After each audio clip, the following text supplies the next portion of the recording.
Gracias, bendiciones amigos, hermanos, estamos nuevamente conectados el día de hoy.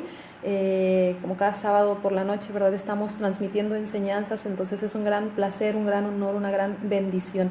Gracias a todos los amigos, hermanos que se han conectado a través de las enseñanzas anteriores y queremos enviarte un saludo, así que si nos estás viendo, por favor, danos a saber tu nombre, dinos desde dónde te conectas, como ya lo hemos hecho en anteriores enseñanzas, ¿verdad? Pedimos que pongas por favor tu información, si tienes alguna petición de oración, por favor, coméntala y nosotros vamos a estar orando e intercediendo por ella. Gracias a nuestro Dios que nos permite esta noche conectarnos desde Tijuana, Baja California. Gracias a todos, mi nombre es Lucy Soto, ¿verdad? Y vamos a estar esta noche enseñando la segunda parte. Es un gran placer el poder estar con ustedes esta noche nuevamente y pues gracias primeramente a nuestro Dios que nos permite la vida, que nos permite la manera de llegar a muchas otras almas, ¿verdad? A través de los medios de comunicación como son Facebook, como son YouTube. Entonces, gracias a cada amigo, amiga que se ha conectado a través de las semanas anteriores y de las enseñanzas anteriores. Gracias damos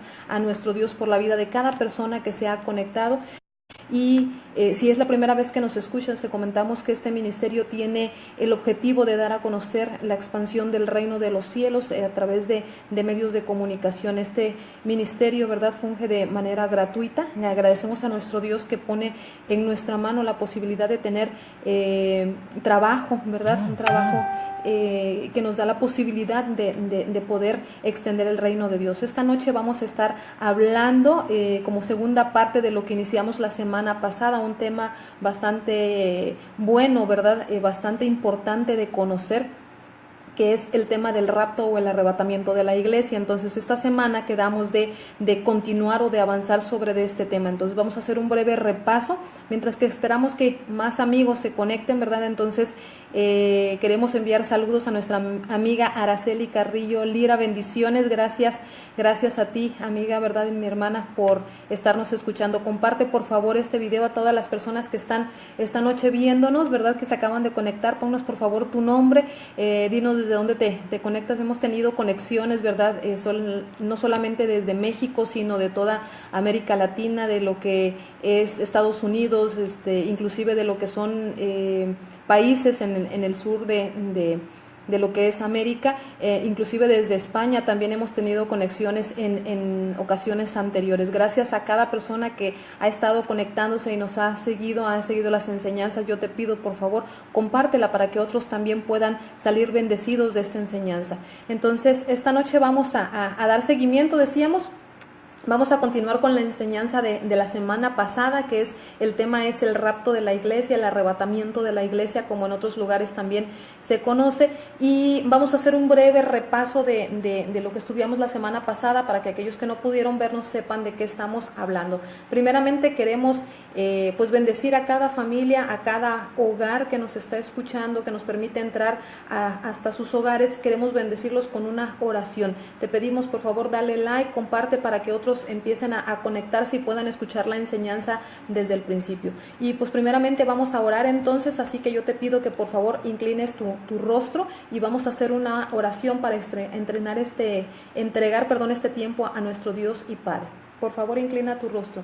Abba, gracias te damos, Señor, por este tiempo. Gracias, Padre, por cada persona que esta noche ha decidido escuchar, Señor, de tu evangelio. Gracias, Padre, por cada hogar, mi Dios. Te pedimos por cada persona, mi Dios, que esta noche se está conectando. Bendecimos cada hogar, cada familia, cada alma, Señor, que dispone de su tiempo, Señor, que presta su oído, Padre. Yo declaro que en esta noche ángeles, mi Dios, ángeles de tu trono empiezan a salir, Padre, llevando, mi Dios, la palabra a través de los medios de comunicación. Inquieta a tu pueblo, Señor, para escuchar. Gracias, mi Dios. Esta noche yo pongo delante de ti, Señor, mi vida. No permitas que salga ninguna palabra que tú no quieres que sea enseñada, Padre. Que este instrumento que es vaso tuyo, mi Dios, sea nada más para honrar y glorificar tu santo nombre, papá. Mira, Dios, presta los oídos de aquellos a quienes va a llegar, Señor. Declaramos bendición, que los velos de tinieblas serán quitados de la gente, Señor, que nos escucha cuando entre en ellos esta enseñanza, papá. porque es necesario conocer el tiempo y la estación de tu venida. Tú dijiste, Señor, que tú venías, así que mira, Padre, debemos estar preparados para tu venida, pero ¿cómo hemos de estarlo si no conocemos el tiempo, Señor, preciso de tu regreso? Padre, gracias te damos por la audiencia que nos está escuchando, Señor. Inquieta, atrae, Señor, enviamos por favor comisión de ángeles en esta hora, salvaguardando la vida de cada personita que nos esté escuchando, Padre. Oramos, intercedemos por las necesidades en cada hogar de las personas que nos están escuchando, Señor, y de aquellos que aún van a conocer, Señor. Atrae más a tu pueblo, atrae más gente a tu pueblo, porque eres tú el que hace llegar, eres tú el que va añadiendo, Espíritu Santo, a la iglesia, como dice el libro de los Hechos. Gracias por cada persona que está conectada, gracias si nos estás escuchando, gracias, bendecimos tu vida. Si tienes alguna necesidad, alguna petición de oración, por favor, escríbenos, dinos. Si hay alguna persona que inquieta tu corazón, que necesite oración, dinos, oramos por esas personas. Gracias, papá, bendecimos el tiempo de cada persona conectada en el nombre de Yeshua HaMashiach. Gracias, gracias, gracias. Pues de nuevo estamos ahora sí a punto de comenzar. Me gustaría entrar de lleno ya al tema, porque es bastante información que traemos el día de hoy. Entonces yo quiero iniciar pues con un repaso de lo que vimos la semana pasada para ya entrar de lleno. La semana pasada dijimos que íbamos a estar por encimita del tema, y el día de hoy vamos a entrar un poquito más profundos sobre lo que es el tema del arrebatamiento, el tiempo y las posturas más bien que tiene hoy la iglesia en sus diferentes denominaciones respecto a la segunda venida de Cristo, a cuando la iglesia de Cristo es llevada y todo eso. Veíamos la semana pasada, ¿verdad? Y vamos a comenzar con un pequeño repaso. Entonces, decíamos la semana pasada que lo que hoy se entiende como el rapto de la iglesia es pues básicamente una idea que tiene la iglesia cristiana, basada obviamente en versículos bíblicos, de que Cristo regresa, ¿verdad?, en una segunda venida, como lo dice la palabra de Dios. Cristo regresa por su iglesia y va a llevarse a su iglesia, una iglesia limpia y sin mancha y sin arruga. Pero el día de la semana pasada veíamos que hay diferentes tiempos de entendimiento de cuando este hecho va a suceder. Entonces hay gente que cree que esto se va a dar antes de que empiece el periodo de prueba de gran tribulación, otros que durante esos 7 años finales, que son lo que llamamos los últimos 7 años del final de los tiempos, y otros decían que durante pasados los primeros 3 años y medio, y otros que hasta el final. Entonces eso veíamos la semana pasada, las diferentes corrientes de pensamiento o las posturas, ¿verdad?, que ha adoptado la iglesia respecto a este punto. Entonces la realidad, hoy vamos a extendernos bastante sobre estas 4 posiciones que ha tomado la iglesia respecto a lo que es la segunda venida de Cristo y básicamente a lo que es el rapto. La semana pasada decíamos que la palabra rapto como tal no aparece en la Biblia. Todo esto lo puede usted ver en la enseñanza que está posteada en mi muro de la semana pasada, ¿verdad? La palabra rapto no aparece en la Biblia en ningún versículo, pero sí la segunda venida de Cristo. Eso sí aparece por todo el Nuevo Testamento, aparece muchísimas veces en nuestra Biblia, y entonces ahí es donde decíamos, bueno, ¿de dónde nace esta corriente de pensamiento? Entonces la iglesia va a ser llevada, sí, no, ¿qué sucede?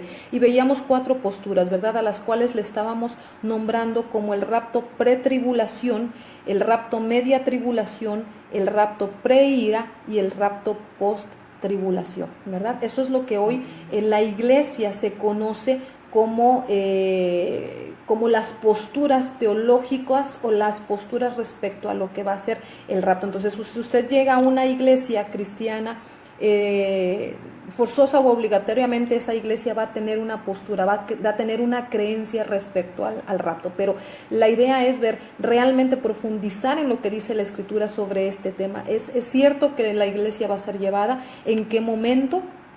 Porque es bien importante, y lo hacíamos o lo comparábamos como cuando va a haber un terremoto en una ciudad, ¿verdad? Supongamos que yo sé de un terremoto que va a haber en una ciudad pero en ese momento que sea el terremoto yo no voy a estar en esa ciudad, pues qué caso tendría estar ni siquiera angustiado porque yo no voy a estar, perdón, en esa ciudad. Entonces, pues como no voy a estar, no me preocupa. Entonces, muchas veces esa es la postura de mucha gente que nos hacemos llamar cristianos, ¿verdad? Como yo no voy a estar en el tiempo de la tribulación, pues qué caso tiene ni siquiera que yo me angustie por lo que va a pasar en ese tiempo, en la gran tribulación, porque eso es para aquellos a quienes está destinado la tribulación. Entonces, pues, ¿para qué me angustio? Entonces, otros decían, bueno, es que nosotros vamos a ir por media tribulación, entonces me va a tocar como que los temblores, apenas el primer movimiento de lo que se esté llevando a cabo en la tierra, pero no pasa nada, ¿verdad? Dios me va a sacar antes de cualquier indicio, de cualquier flagelamiento en mi cuerpo, cualquier dolor o angustia, entonces yo me voy a ir con Cristo y pues no pasa nada también. Otros dicen o tienen el entendimiento de que vamos a entrar pasados de los 7 años, pasados la mitad, o sea, después de los 3 años y medio, cuando las cosas empiecen a poner fuertes y duras, de esos últimos 7 años, pero vamos a pasar tribulación y quizás la gran tribulación, pero no vamos a llegar a la ira. Esos son los que creen en preira. Y los que creen en post-tribulación dicen que hasta el final, al último, en el final de los tiempos, al final de los 7 años es cuando la iglesia va a ser retirada. Y veíamos algo bien importante, ¿verdad? Si la Biblia habla ciertamente de una segunda venida de Cristo, porque la primera venida fue hace 2000 años, cuando el Mesías, el Hijo de Dios, nace, Yeshua HaMashiach, nace en la tierra, se hace carne en la tierra, ¿verdad? El Hijo de Dios viene a la tierra, tiene su ministerio en la tierra, escoge a los primeros discípulos, los apóstoles, ¿verdad? Y les da la encomienda de predicar su evangelio. Entonces, cuando Él muere aquí en la tierra, va al infierno durante 3 días y resucita. Esa es la primer venida del Mesías a la tierra. Y Él deja una promesa en los evangelios y también en los libros del Antiguo Testamento se encontraba, ¿verdad?, de que Él iba a venir y se hace el cumplimiento de esas profecías que estaban escritas, ¿verdad?, de que Él iba a venir y iba a cumplir lo que era el Antiguo Testamento, iba a cumplir al pie de la letra muchísimas profecías que se habían escrito. Entonces, Él viene, valga la redundancia, en la primera venida del Mesías y promete regresar por su iglesia. Entonces los discípulos le dicen, dinos cuándo van a hacer estas cosas, cuáles van a ser las señales de los últimos días, ¿verdad? Y esas últimas cosas de los últimos tiempos se empezaron a cumplir, ya tiene tiempo, ya tiene algunos años atrás. Sin embargo, ha habido una situación en la que dicen, realmente la segunda venida no se puede saber, el día y la hora nadie la conoce. Que de esto, ¿verdad?, enseñamos hace 2 semanas, si no estoy equivocada, enseñábamos acerca del día oculto, de la hora que nadie conoce. Sí se conoce, y hoy vamos a hacer también vamos a refrescar un poquito esta información que la estuvimos viendo hace 2 semanas. Muy bien, entonces, aterrizando la información que veíamos la semana pasada, hay diferentes formas de entender la segunda venida y diferentes formas de entender o creencias teológicas de entendimiento de lo que es no solo la segunda venida, sino más importante, la iglesia, ¿cuándo se va? Muy bien, entonces veíamos en la línea del tiempo las diferentes posturas, ¿verdad? Nosotros dibujábamos una línea y decíamos, bueno, si nosotros hablamos, que hoy vamos a entrar un poquito más en profecía, en lo que es el libro de Daniel, hablábamos de que esos últimos 7 años están divididos en 2 partes, ¿verdad? Entonces, ¿cuándo realmente viene Cristo a la luz de las Escrituras? Hoy vamos a estudiar de eso y nos vamos a detener en la primer corriente, en lo que es los versículos de apoyo que utiliza la gente que cree en pretribulación. Entonces, cada persona, si usted es un cristiano, tiene que tener una postura respecto a cuando Cristo regresa. O sea, obligatoriamente usted tiene que decir, no, yo creo en esto o creo en aquello. Entonces, usted tiene que aprender como cristiano cómo defender esa postura. Entonces, lo que hoy vamos a hacer es un análisis de los versículos de la gente que dice, yo pienso que Cristo viene al inicio de los 7 años, yo pienso que no voy a vivir ningún tipo de tribulación, a mí Cristo me va a sacar, Dios me va a llevar y yo no voy a estar ni siquiera, como decíamos en el terremoto, ni siquiera por los temblores. A mí me sacan al principio y yo no sé más nada y ahí nos vemos, ¿verdad? Hay que la gente que no obedeció a Dios sepa qué va a pasar en la tribulación y en la ira, pero yo me voy del escenario, ¿verdad?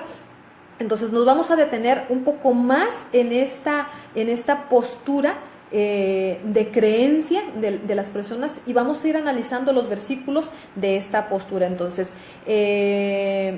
Veíamos también al final de la enseñanza de la semana pasada sobre lo que significa tribulación, ¿verdad? Porque la iglesia hoy tiene el entendimiento, y ahí vamos a comenzar el día de hoy la enseñanza.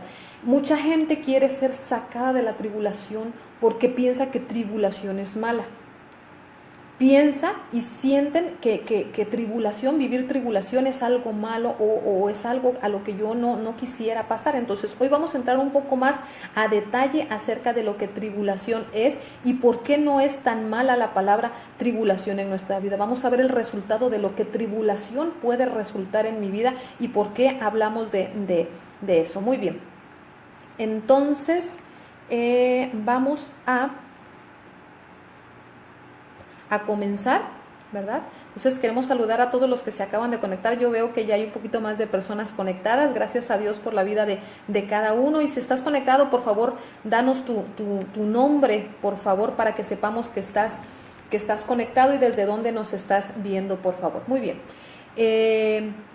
Quiero ir un poquito también por algo que mencionábamos al final de la enseñanza pasada, que es la palabra tlibos. La palabra tlibos es utilizada como un argumento para una palabra que se usa como cuando se presionan los olivos, cuando se presionan de tal manera, se comprimen de tal manera que se saca el aceite de los olivos. Este aceite era utilizado en la antigüedad para poder encender el candelabro en el lugar santo. Entonces, ¿por qué estoy mencionando esto? Ahorita usted más adelante, cuando ya entremos de lleno en la enseñanza, usted va a ver que tiene mucho sentido todo eso. Entonces, cuando nosotros pasamos por tribulación, es como si nosotros fuéramos un olivo que es presionado de tal manera para sacarnos el aceite.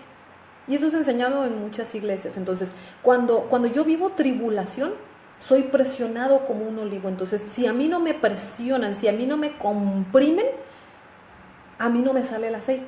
Y si a mí no me sale el aceite, no habrá aceite que pueda ser encendido por el Espíritu Santo para alumbrar la tierra. Entonces, cuando yo vivo tribulación y pena, y es más, lo voy a decir así, la iglesia que sabe interceder, que sabe orar, que sabe entrar en guerra espiritual, ¿cuándo entra en guerra espiritual?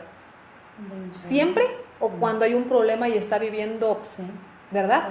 Entonces Dios permite que seamos puestos a prueba, ojo, a prueba, para sacar de nosotros el aceite que necesita ser encendido. Entonces nosotros a veces nos negamos a ser presionados, a pasar por tribulación. No queremos, es que a nadie le gusta, es cierto, pero Dios tiene un propósito cuando nos mete en la tribulación, y de eso vamos a hablar el día de hoy. Entonces yo quiero comenzar el día de hoy haciendo un análisis de lo que le estoy diciendo, y vamos a ir, el día de hoy voy a estar citando muchísimas escrituras, así que le voy a pedir, por favor, si tiene usted su Biblia a la mano, pues que vayamos buscando rápidamente, porque hay muchísima información. De hecho, no voy a terminar con las 4 corrientes de pensamiento. Nos vamos a estacionar en una, analizar todos los versículos en los cuales fundamentamos nosotros nuestra vida para decir, yo creo en esta postura, porque es necesario que la iglesia de Cristo conozca todas las posturas. Si usted va a defender una postura, usted tiene que estar seguro de lo que está defendiendo, y si no es cierto lo que usted está defendiendo, y si ha vivido en un engaño, o si nunca se ha dado a la tarea de analizar más profundamente, quizás usted ha vivido fuera, ¿verdad?, de lo que al principio de la semana pasada enseñaba yo. ¿Qué sucede si yo sé que voy a estar en medio de un terremoto? Me preparo. ¿Cuántas veces no se nos ha dicho a nosotros, oye, mira, prepárate tu mochila, prepárate tus documentos, los documentos importantes, de tal manera que tú tengas un kit de salvación, un kit que en el momento en que hay un temblor tú puedas salir corriendo y saques lo más importante para ti? Entonces, eso habla de preparación. Si la iglesia de Cristo piensa que no va a vivir la tribulación del fin de los tiempos, no se prepara. Pero si la iglesia de Cristo, o sea, se prepara porque dice, me voy a limpiar, necesito estar limpio para que yo sea llevado. Pero si la iglesia supiera que va a vivir tribulación, con cuanto más ganas no se prepararía, porque tiene que pasar una prueba, y de eso vamos a hablar el día de hoy. Muy bien, entonces vamos a comenzar, mi querido amigo, hermana. Saludamos a nuestro hermano José Antonio Estupiñán, se está conectando aquí desde Tijuana, Baja California. Bendiciones, hermano, gracias por estar conectado, gracias, ¿verdad? Gracias a nuestro Dios que nos permite la vida para poder hacer lo que estamos haciendo, ¿verdad? Muy bien, entonces vamos a comenzar primeramente haciendo un análisis de Mateo 7:14.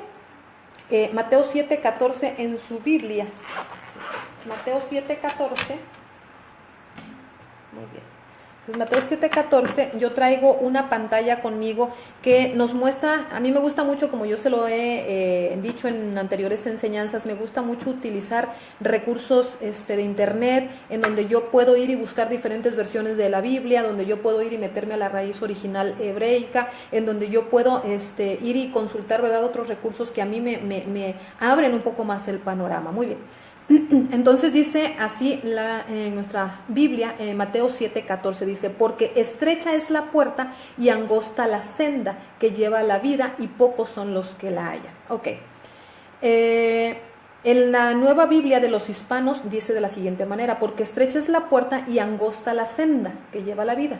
Reina Valera: porque estrecha es la puerta y angosto el camino que lleva a la vida, y pocos son los que la hallan. Entonces vemos que en las diferentes versiones de Biblia casi todas hablan de la misma cosa, ¿verdad? Estrecha es la puerta y angosto el camino. Muy bien. En el griego, la palabra que vamos a analizar hoy es la palabra angosto, que viene del Strong 2346, y que es la palabra de la que hablábamos la semana pasada, la palabra tlibo, que significa tribulación. ¿Por qué yo quiero primero entrar en esta palabra el día de hoy? Porque vea usted lo que dice Biblia Paralela cuando hablamos de Mateo 7:14, la palabra que se utiliza para angosto, camino angosto. ¿Qué pareciera que significa? ¿O qué quiere decir? Como un camino pequeñito, ¿verdad? Eso es lo que yo entiendo. Pero realmente el el griego aquí quiere decir otra cosa. La palabra, voy a ponerlo en pantalla para que usted pueda verlo, dice así. Esta es la referencia de Biblia Paralela para Mateo 7:14, en donde yo encuentro entonces que la palabra que yo quiero analizar el día de hoy es la palabra tlibo, y viene del Strong 2346. Entonces, esta palabra está aquí, si usted puede ver, estos recursos yo se los subo al final de la enseñanza. Entonces, Mateo 7:14 es 2356, lo que yo quiero analizar el día de hoy, que es la palabra tlibo. Déjeme usted confirmar, 2346, perdón. 2346 es esta palabra que aparece aquí en Mateo 7:14, que es la palabra tlibo. En la concordancia Strong, esta palabra tlibo quiere decir atribulado, afligido, angosto, para presionar o para afligir. Usted está viendo aquí todas las definiciones. Entonces, este versículo en el cual nosotros estamos diciendo angosto es el camino, realmente el original no quería decir estrecho, pequeño, difícil de pasar. Eso no quiso decir ahí la escritura. Quiso decir este versículo: estrecha es la puerta y tribulación la senda que lleva vida. Otra vez. Ya no te entendí. Ok, otra vez. Porque es importante esto. Vea usted. Nosotros hicimos un análisis, y me voy a regresar un poquito porque es bien importante. Sí, ok. Nosotros conocemos el versículo de Mateo. Ok. Mateo 7:14 nosotros lo conocemos como lo que dice así el versículo. Y si se da cuenta usted, aquí tengo diferentes versiones de Biblia, ¿verdad? Que nos lo da Biblia Paralela. Yo le pongo el link al final para que usted, si usted se mete a este link, usted puede ir como acceso directamente a esta página. Entonces, por ejemplo, la Nueva Biblia de los Hispanos dice: porque estrecha es la puerta y angosta la senda. ¿Qué me está diciendo la palabra angosta? Que es como algo cerrado, un camino cerrado. ¿Cierto? Sí. Es un camino cerrado. Muy bien. Entonces, para mí, en mi entendimiento, y eso lo dice todas las versiones, dice Reina Valera, dice: porque estrecha es la puerta y angosto el camino. Valera de 1909, porque estrecha es la puerta y angosto el camino. La Biblia del Jubileo, porque estrecha es la puerta y angosto el camino. Entonces, coincidimos en todas las versiones. Encontramos que todas las versiones Al español me están diciendo lo mismo, me dicen, estrecha es la puerta y angosto el camino. Entonces, en el entendimiento latino, yo entiendo, un camino angosto, ¿qué es? Un camino pequeño, me va a costar pasar, pero es un camino angosto. Sí. Angosto en entendimiento latino es diferente a lo que el griego quiso decir. El griego no quiso decir jamás angosto, o sea, sí es una de las funciones de esa palabra. ¿Por qué tiene que ver? Ok, vamos a entenderlo de cómo sonaría con el original. Si angosto es el camino, yo veo que es un camino que está muy cerradito, muy pequeñito, pero puedo pasar por él. Pero el camino no significa que sea angosto. El camino para llegar a la vida es la tribulación. El sentido que se le quiso dar en el original es diferente. Por eso yo le mostraba a usted que Mateo 7:14 utiliza la palabra tlibo, en donde tlibo significa no solo angosto, también significa atribulado, afligido, presionado, para afligir a alguien. Un camino angosto no te aflige. Bueno, tal vez te puede dar cierta aflicción, pero sabes que vas a poder pasar por él, si no sería un camino imposible de pasar. Pero aquí no te está queriendo decir eso, te está diciendo, el camino que lleva a la vida es el vivir aflicción. Si tú no vives aflicción, tú no estás yendo en el camino a la vida. Eso es el sentido que está queriendo decir aquí Mateo 7:14. Estrecha es la puerta y tribulación la senda, tribulación el camino que te lleva, y pocos son los que la hallan, o pocos son los que la anhelan, porque nadie quiere vivir tribulación. ¿Cómo cambia el sentido de las cosas? Sí. Ok, entonces ahora vamos a ver realmente cuál es el propósito de la tribulación. Y aquí es donde vamos a empezar a entrar en diferentes y muchos versículos de la Biblia, que yo los traigo ya escritos y voy a ir mencionándolos uno por uno. Usted tendrá el tiempo de irlos analizando al momento de si quiere volver a escuchar esta enseñanza. Cada uno de los versículos yo los menciono y los traigo aquí y los voy a poner en pantalla para no tener que irlos a leer. Si usted quiere irlos a buscar en su Biblia, es usted bienvenido en la versión que usted utilice, pero me voy a ir rapidito porque es muchísima la información que traemos el día de hoy. Entonces, vamos a ir primero a Corintios 10:13 en la Reina Valera. 1 Corintios dice, lo voy a poner en pantalla. 1 Corintios dice así, dice de esta manera: no os ha sobrevenido ninguna tentación que no sea humana, pero fiel es Dios que no os dejará ser tentados más allá de lo que podamos resistir, sino que dará también juntamente con la tentación la salida para que podamos soportar. Eso nosotros conocemos muy bien ese versículo. Dice que nosotros no somos puestos a prueba, no somos puestos a prueba más allá de lo que nosotros podamos soportar, sino que junto con la prueba viene la salida. Santiago 1:12 dice, bienaventurado el varón que soporta la tentación, porque cuando haya resistido la prueba, recibirá la corona de la vida que Dios ha prometido a los que le aman. Romanos 12:12 en Reina Valera dice, gozosos en la esperanza, sufridos en la tribulación, constantes en la oración. Juan 16:33, estas cosas os he hablado para que en mí tengáis paz. Juan 16:33. En el mundo, dice Juan 16:33, en el mundo tendréis tribulación o aflicción, pero confiad, yo he vencido al mundo. Amén. Estas son palabras de nuestro Señor Yeshua. Salmo 34:19. Muchas, y esto es bien conocido, muchas son las aflicciones del justo, pero de todas ellas le librará Yahweh. Amén. O le librará Jehová. Dice, aquí, ¿qué es lo que estamos viendo en todos estos versículos?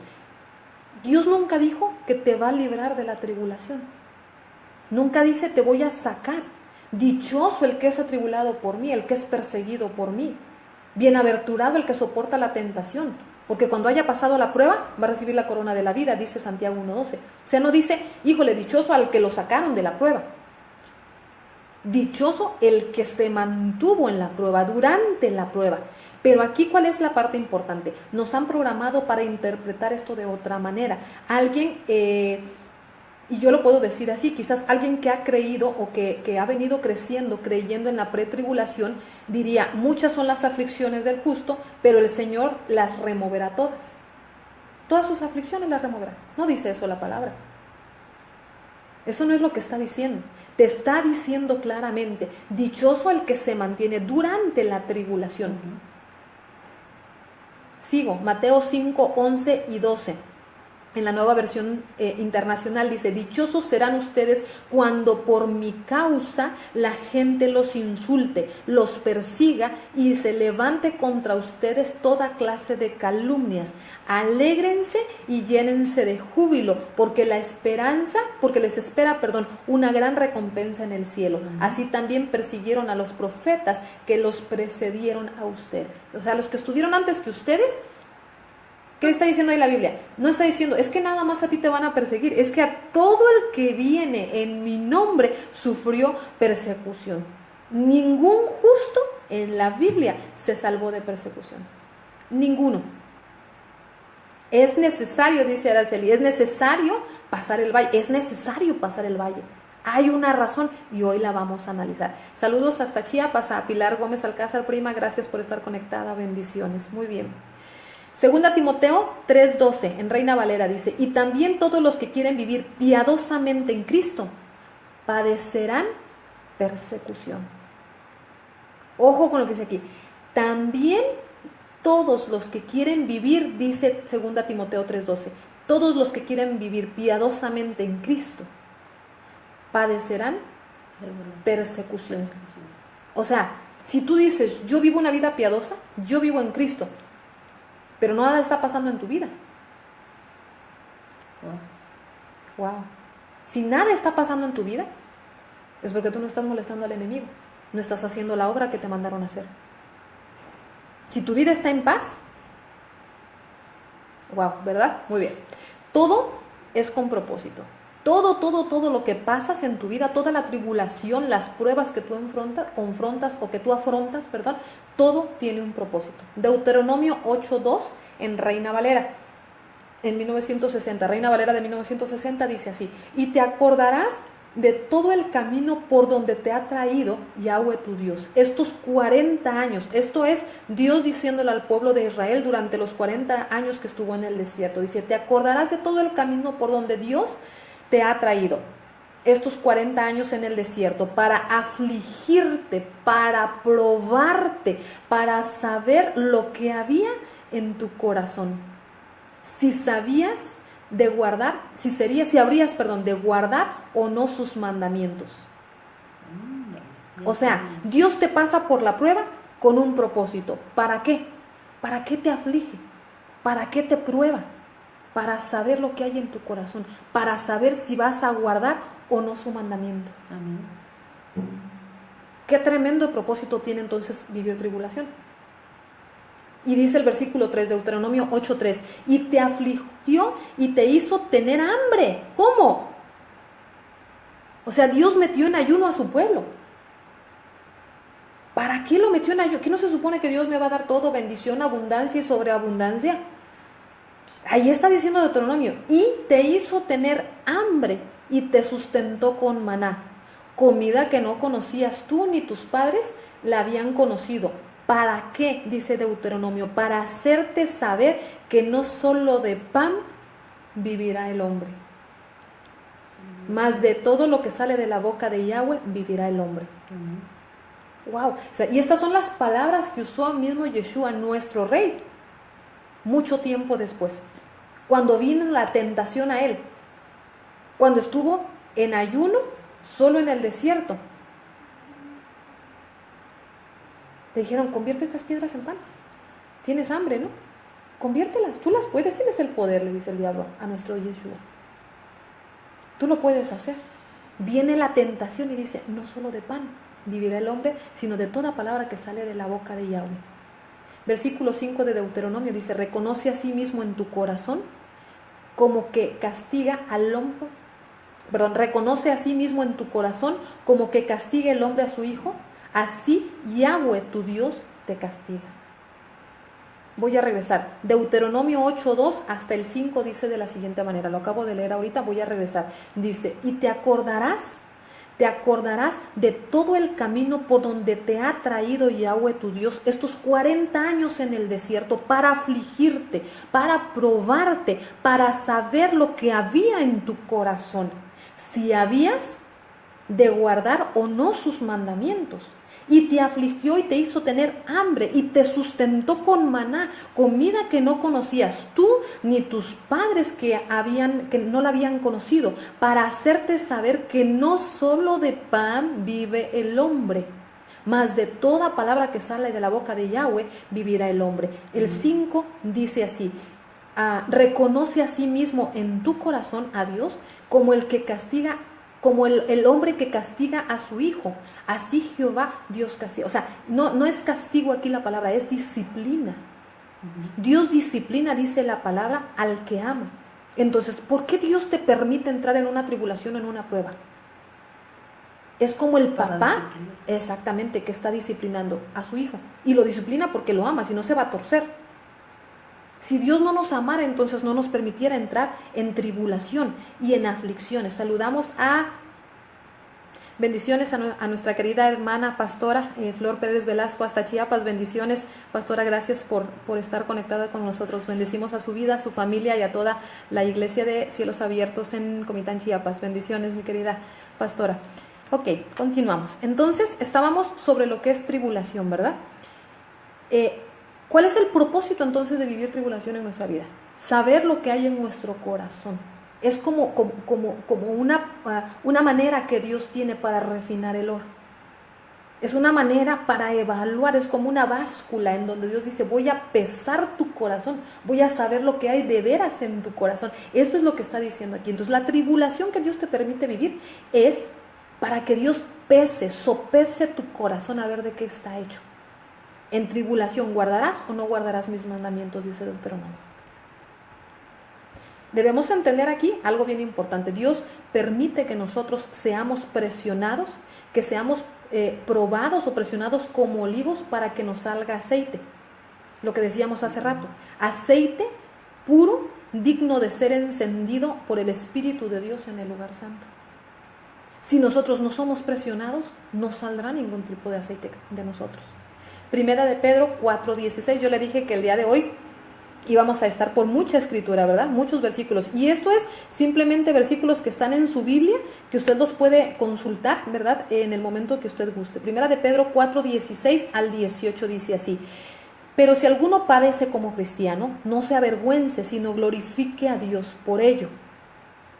Porque es tiempo de que el juicio comience por la casa de Dios, dice Pedro. Y si primero comienza por nosotros, ¿cuál será el fin de aquellos que no obedecen al Evangelio de Dios? Y si el justo con dificultad se salva, ¿en dónde aparecerá el impío y el pecador? ¡Wow! ¡Qué tremendo!, ¿verdad? Yo no sé usted, pero la Biblia es clara. Tanto en el Antiguo Testamento como en el Nuevo. Si usted es una persona que solo tiene el Nuevo Testamento, ahí está en la Biblia. No hay ningún boleto de salida. O sea, nosotros queremos ser sacados de la tribulación porque así nos conviene a nuestro cuerpo. Sí, lo más fácil. Ok. Siguiente versículo, Santiago 1:22. Santiago 1:22 dice: hermanos míos, tened por sumo gozo cuando os halléis en diversas pruebas, sabiendo que la prueba, ojo con lo que dice aquí Santiago 1:22, dice, Santiago 1:22 y 23 dice: sabiendo que la prueba de vuestra fe produce paciencia. La prueba de vuestra fe. Voy a leerlo otra vez. Hermanos míos, tened por sumo gozo cuando os halléis en diversas pruebas. ¿Por qué? Dice, sabiendo que la prueba de vuestra fe produce paciencia. Si tú eres puesto a prueba, si tu fe es puesta a prueba, vas a tener paciencia. Recuerde usted esta palabra porque va a ser bien importante en el estudio de hoy. Paciencia. El punto de vista aquí es que la iglesia hoy cree que, sobre todo la iglesia que cree en pretribulación, nos hace sentir que estamos listos como la novia de Cristo para partir, que no hay mancha, que ya no tenemos arruga, y si nosotros pensamos eso, pues ya estaríamos pensando que Yeshua, o sea, que nosotros estamos listos para que nuestro Rey, Cristo, venga por nosotros hoy. ¿Verdad?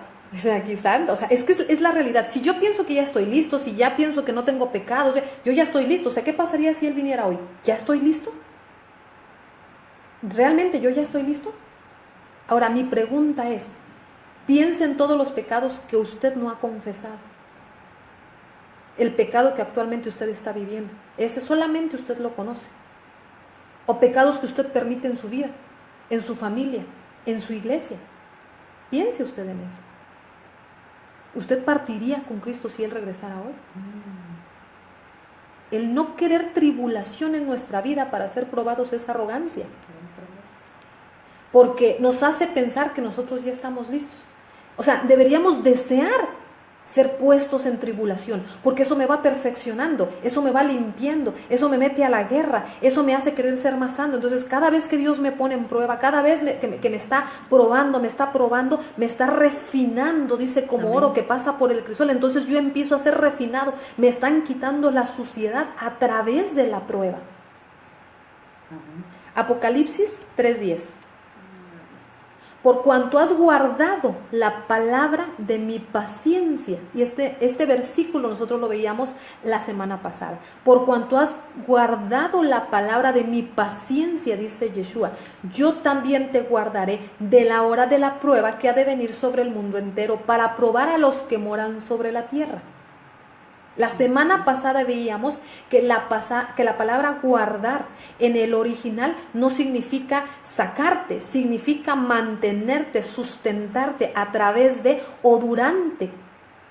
Eso era lo que veíamos la semana pasada. Ok, entonces, ¿por qué estamos trayendo a colación esto? Dice, por cuanto has guardado la palabra de mi paciencia. Hoy vamos a analizar la palabra paciencia.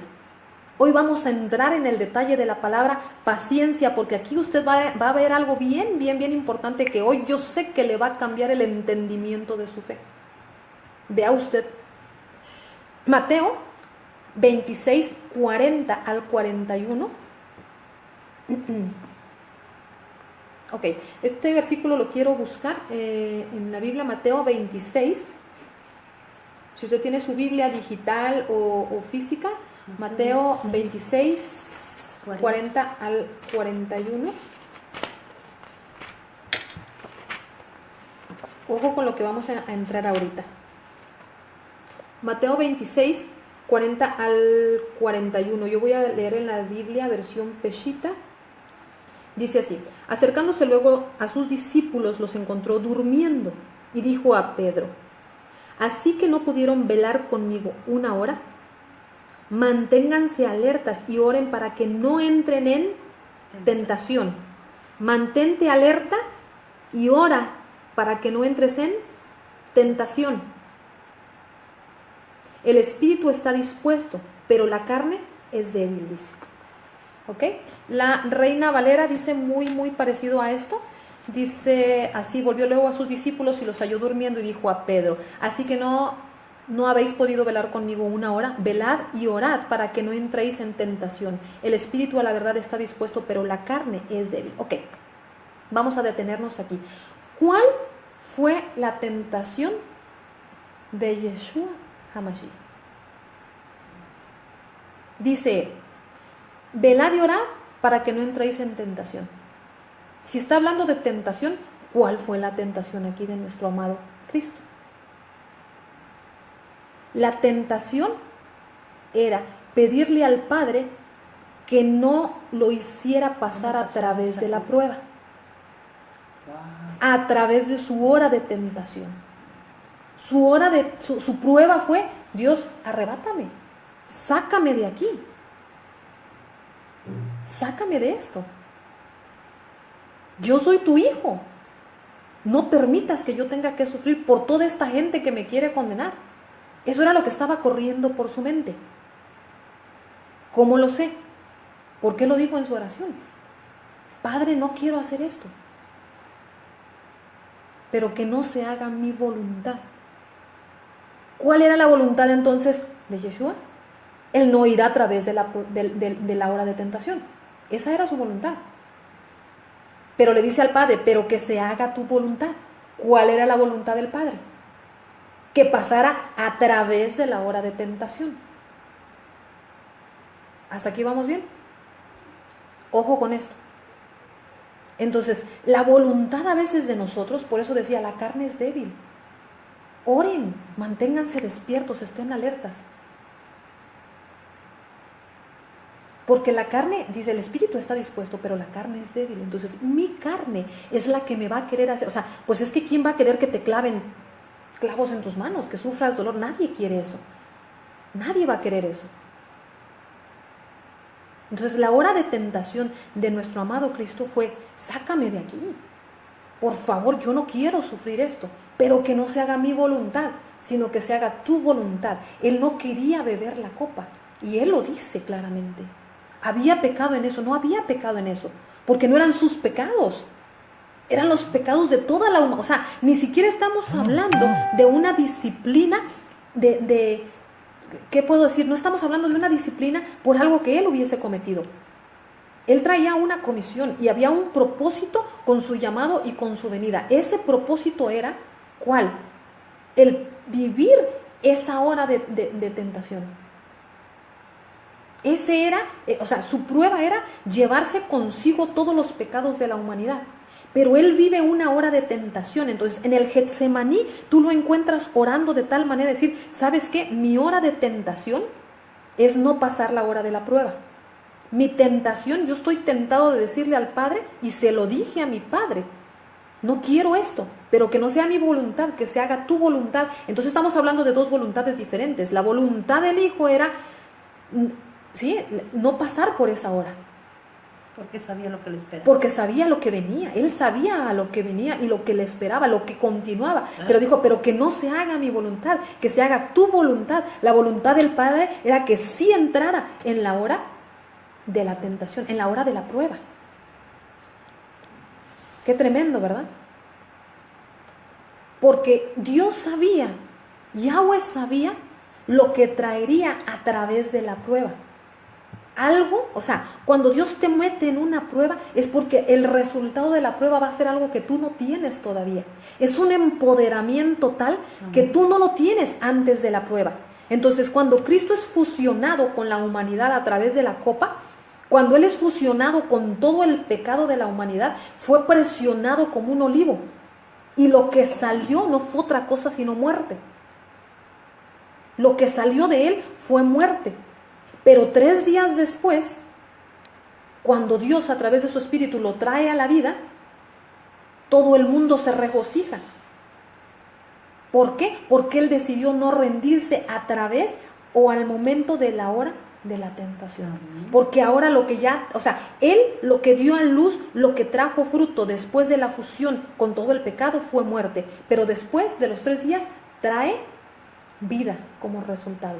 Ese es, lo que estoy diciendo es, cuando Cristo sale de la tumba, no sale igual que como entró. Él dice, hay una escritura que dice que Él se llevó cautiva la cautividad. Él descendió al infierno, dice, se llevó consigo la cautividad, descendió al infierno, toma las llaves de la muerte, deja todo el pecado en el infierno y sale. Y entonces es empoderado. En el poder de la resurrección nosotros encontramos un poder sobrenatural, porque cuando Él estuvo en la tierra tenía poder sobre la tierra. Cuando sale del sepulcro, Él entonces tiene poder sobre los que están debajo de la tierra y sobre los que están en el segundo cielo, que es el lugar o la morada de los demonios. Entonces cuando Él sale del sepulcro, estamos hablando que la prueba, el pasarlo a través de esa hora de prueba da como resultado un empoderamiento diferente. Entonces, el que nosotros seamos puestos a prueba nos va a traer como resultado siempre un empoderamiento diferente. Ok, vamos entonces, así es, me están poniendo, gracias hermano Henry Solórzano, bendiciones, saludos hasta Comitán, Chiapas. Lucas 13:32 me está dando la cita, dice, Él se llevó cautivo la cautividad. Entonces, vamos a conectar esta escritura. Cuando dice Apocalipsis 3:10, que lo veíamos desde la semana pasada, cuando Él dice, por cuanto has guardado la palabra de su paciencia, de su tribulación, ¿cuál palabra? La de su muerte, entierro y resurrección. Por cuanto has guardado la palabra de mi paciencia, Cristo vivió la paciencia. Él vivió la paciencia a través de haber enfrentado la prueba. Ese fue el momento de su paciencia. Soy paciente y voy pacientemente al matadero por toda la humanidad. Entonces la palabra guardada de la paciencia es la palabra de la muerte, entierro y resurrección al tercer día. Por eso dice la Escritura en esta palabra que compartimos, que si decimos, dice Romanos 10, 9 y 10, que si decimos que Cristo murió, que murió y resucitó de entre los muertos, si lo crees en tu corazón tendrás salvación. La palabra de la paciencia es entonces el predicar que Cristo vino, el Mesías vino, el Hijo de Dios se encarnó en la tierra, vino, se hizo carne, murió, pero resucitó al tercer día, porque esto cumple completamente toda la Escritura. El punto de la resurrección es la fe que nosotros confesamos. Amén. Y ese es el tiempo de su paciencia, es el periodo, esa es la palabra de su paciencia que le está diciendo a la iglesia de Apocalipsis. Te voy a guardar porque guardaste la palabra de mi paciencia. Si tú te atesoras y te aferras con que Cristo murió por ti y resucitó por ti, esa es la palabra de la paciencia que está diciendo Apocalipsis. Entonces, Apocalipsis no está diciendo otra cosa de que si yo guardé, creí, me aferré a su paciencia de ir a través de su hora de tentación, el no haber dejado pasar la copa, sino pasar a través de esa prueba y el mantenerse firme y salir victorioso de esa prueba, entonces Él me va a guardar a mí. Amén. Cuando sea mi hora de tentación, cuando sea mi hora de prueba. ¿Cuál hora de tentación voy a vivir yo? El no pasar lo que estamos destinados a pasar. ¿Cómo? Otra vez. Él dice, ¿qué dice Apocalipsis 3:10? Vamos a Apocalipsis 3:10. Digo, sí nos gustó porque decimos, wow, qué suave, ¿verdad? Que Cristo pasó su hora de prueba, se mantuvo firme, qué suave, gloria a Dios, porque el que Él haya muerto en la cruz, a mí me da la salvación. Perfecto. Pero Él me está diciendo en Apocalipsis 3:10, dice, es a la iglesia de Filadelfia, a donde se le da el mensaje. Dice, yo conozco tus obras, en el versículo 8, dice, yo conozco tus obras y he aquí que he puesto delante de ti una puerta abierta que nadie la puede cerrar porque tienes poca fuerza, pero has guardado mi palabra y no renunciaste a mi nombre. Y aquí yo te entregaré en la sinagoga de Satanás a los que dicen ser, yo entregaré a los de la sinagoga de Satanás a los que se dicen ser judíos, pero no lo son, sino que mienten, y he aquí que yo les haré así que lleguen a ser y que se postren a tus pies y sepan que yo te he amado. Dice 3:10, puesto que has guardado la palabra de mi perseverancia o mi paciencia, yo también te guardaré durante el tiempo de la prueba que está preparada para ir sobre todo lo que está, sobre todo lo habitado, para probar a los que moran sobre la tierra. O sea, cuando sea el tiempo de la prueba, va a ser mi tentación. En ese tiempo, entonces, Él me va a guardar. Porque guardaste mi palabra de mi paciencia. Por eso estaba explicando cuál era la palabra de la paciencia de Él. El haber ido por su tribulación. El haber tenido la tentación de no pasar por la copa. Él quiso no pasar. Porque si Él hubiera dicho, yo no quiero, Padre, ahí se terminó el propósito de la cruz. Si Él hubiera dicho, yo no quiero. ¿Qué va a pasar el día en que se quiera poner la marca de la bestia y usted esté en la tierra? Usted va a soportar.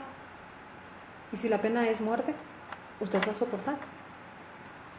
Entonces, en el tiempo de mi prueba, en el tiempo de yo querer decirles, ay, ¿sabes qué? No pasa nada, me pongo la marca, puedo comprar, vender, como dice Apocalipsis, no pasa nada.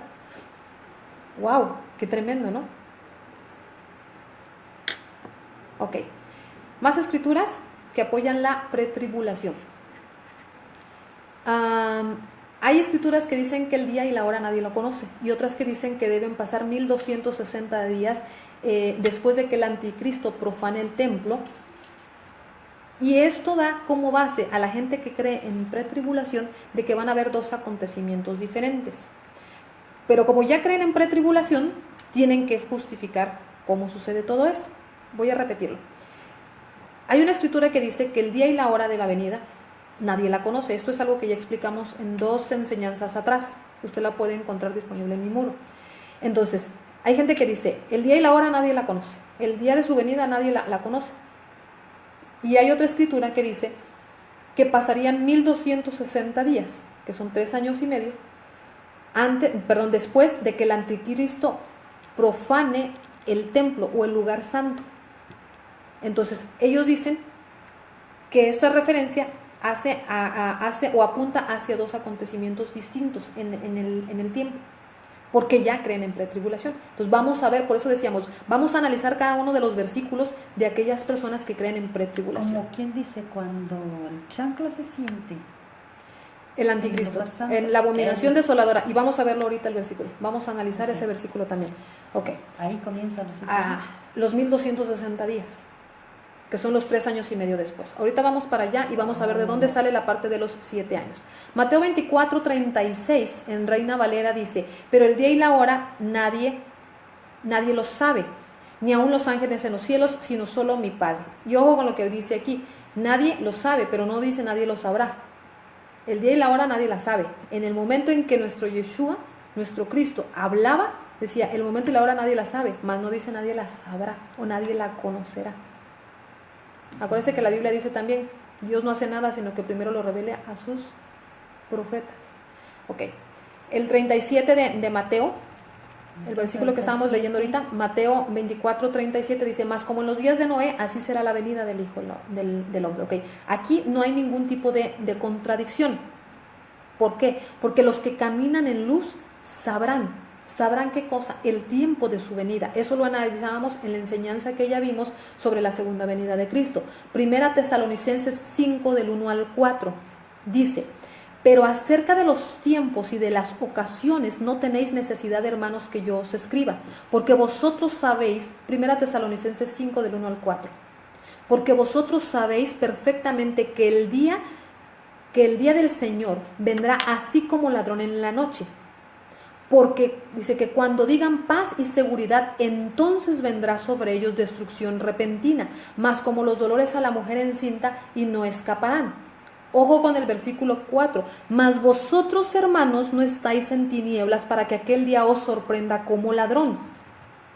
Esto ya lo habíamos analizado hace 2 semanas.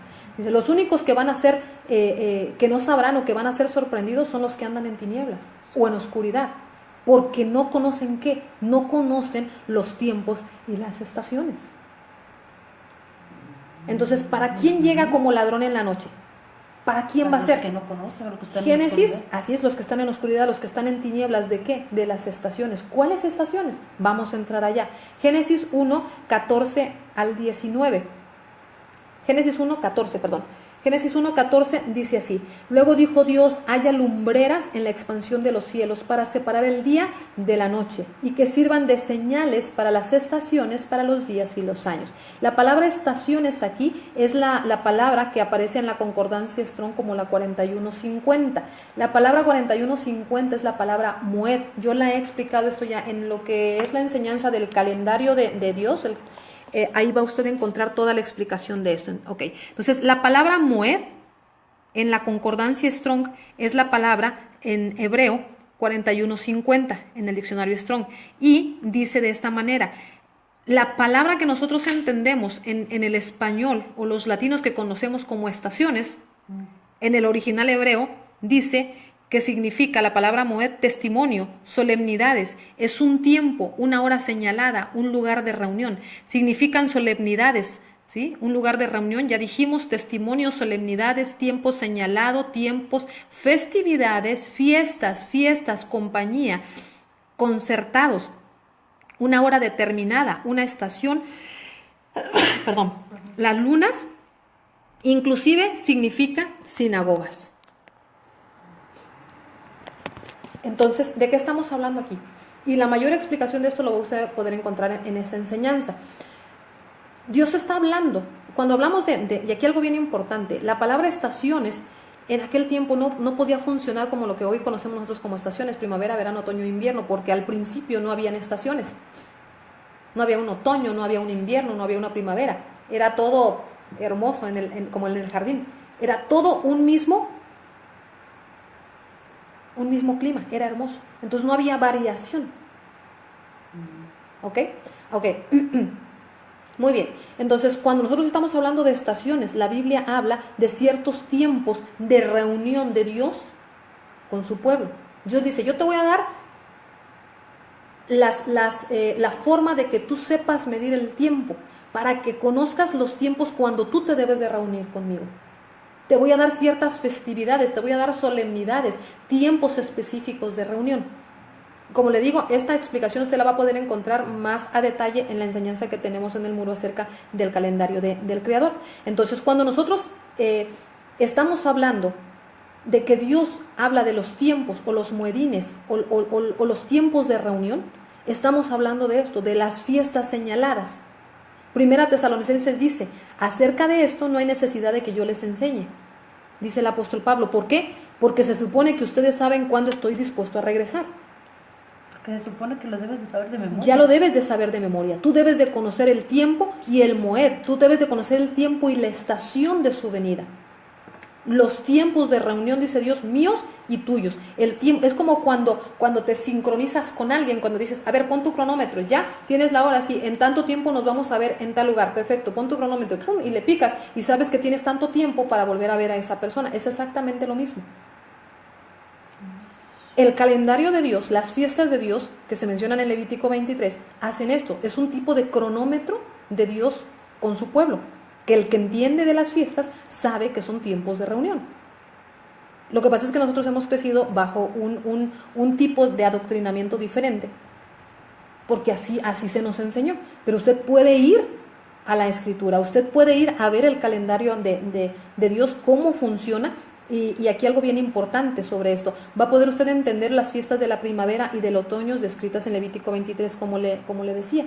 Están conectadas estas fiestas con la primera y la segunda venida del Mesías.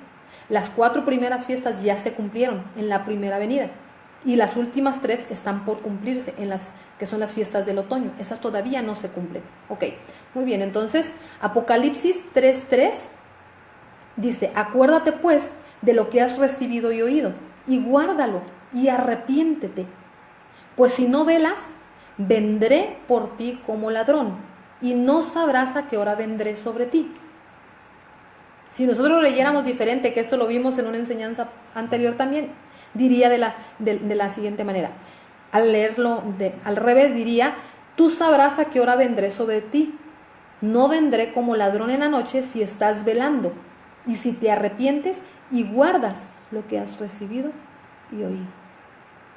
Wow. Qué cosa, ¿verdad? Muy diferente es. Ok.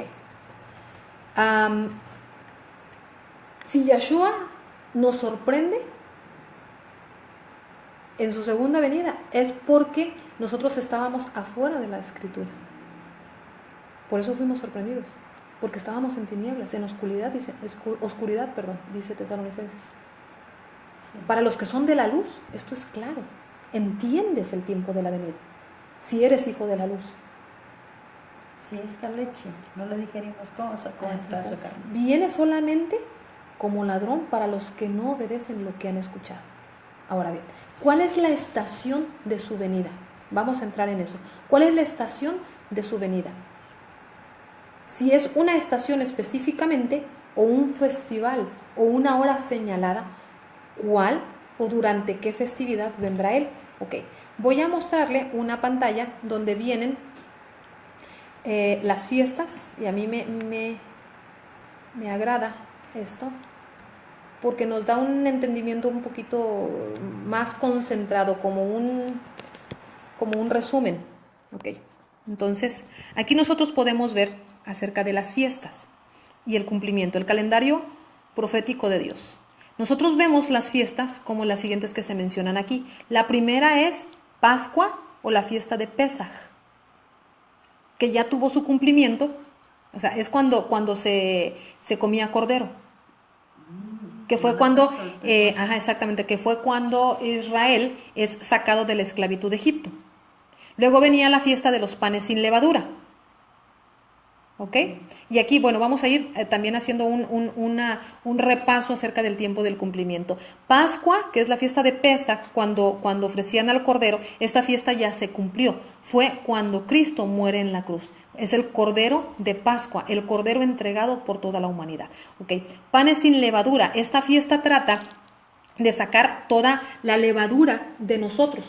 En esta fiesta, durante esta festividad, Israel lo que hace es saca de todas sus cocinas, de todas sus alacenas, todo lo limpia de toda levadura. Y ellos se limpian. Levadura en la escritura significa pecado. Entonces ellos entran en un tiempo de limpiarse de todos sus pecados, un tiempo de limpiarse. Wow. ¿Ok? Y hace referencia, o esta fiesta tuvo cumplimiento cuando Cristo va al sepulcro. Cuando Cristo desciende al sepulcro, Él deja todo el pecado abajo. Ahí es cuando se cumple esta fiesta. Los primeros frutos, la fiesta de primeros frutos. ¿Cuándo tiene cumplimiento esta fiesta de los primeros frutos? Se refiere a cuando Yeshua resucita del sepulcro. Él es la primicia de la resurrección, los primeros frutos, dice la palabra. Y luego enseguida tenemos la cuarta fiesta de la primavera, que es Shavuot o Pentecostés. ¿Cuándo se cumplió esta fiesta?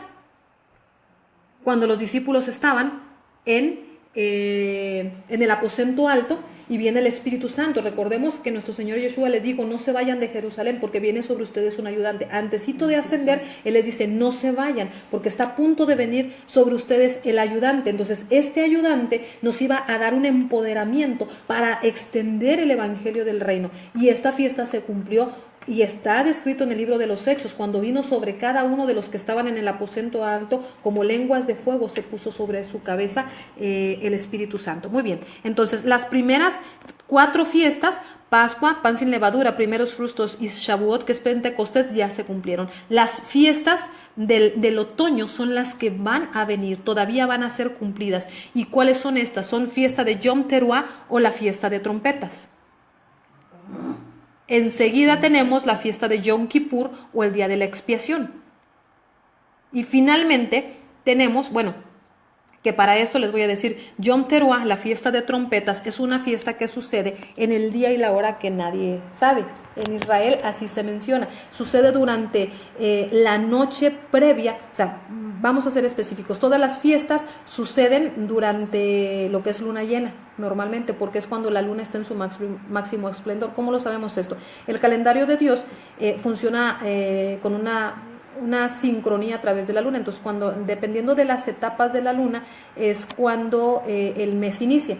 Entonces, en las fases lunares se llaman más bien. Entonces, en la fase lunar, que es la luna llena, estamos a la mitad del mes de Dios, del calendario de Dios. Entonces, normalmente todas las fiestas en el calendario de Dios se dan en 15, en 14, Pascua es el 14 de Nisan, o de Aviv, panes sin levadura empieza del 15 al 21 y así nos vamos, ¿no? Entonces casi todas las fiestas son en el día 15 por ahí del mes, pero en el caso de Yom Teruah, la fiesta de trompetas sucede en el primero de Tishri, en el primero del mes de Tishri, y en este día siempre está en oscuridad la luna, está en la fase lunar oscura. Entonces este calendario nos está diciendo o nos está llevando hacia eso, ¿no? Entonces la segunda venida de Cristo es más o menos, si lo viéramos así como lo estamos viendo en esta pantalla, ¿no? Entonces estamos viendo que las primeras 4 fiestas ya se cumplieron,